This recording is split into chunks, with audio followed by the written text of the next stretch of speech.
The rain was heavier tonight. The kind that makes the whole city feel far away for a while.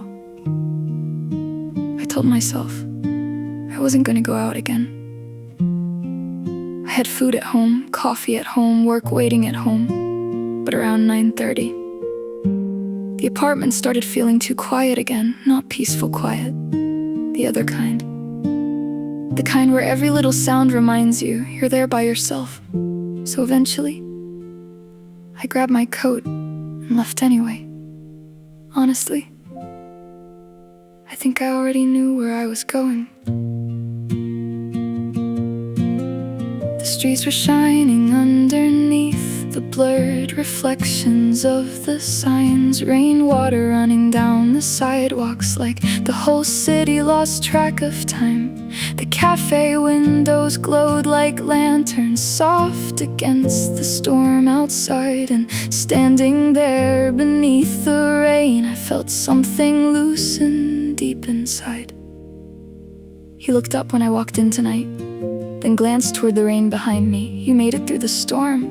I laughed a little, not because it was funny. I think I just wasn't expecting someone to sound relieved I showed up. The cafe was quieter than usual tonight.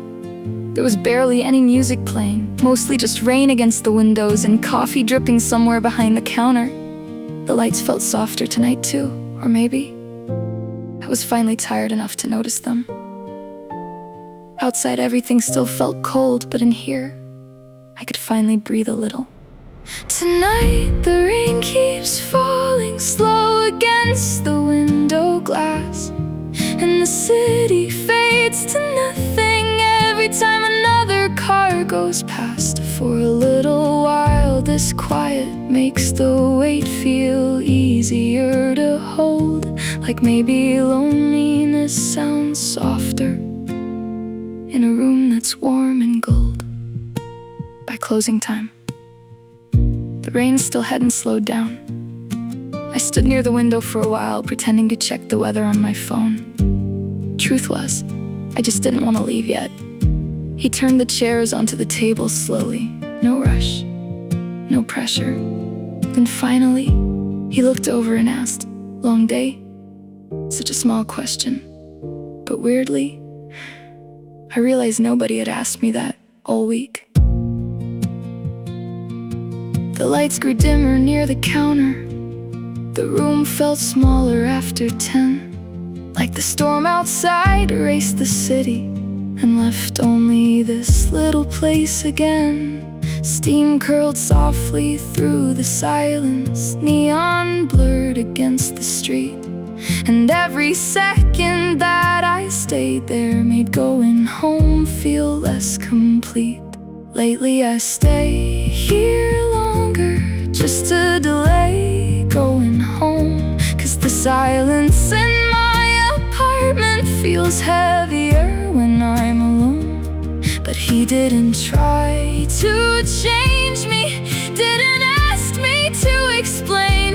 He just turned the sign back over and let me stay a while again. And the rain keeps falling softly, like the night forgot to end, while the lights inside the cafe make the dark feel warm again.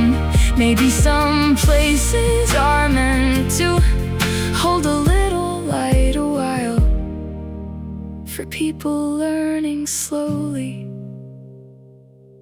how to sit with silence quietly. I watched the glowing open sign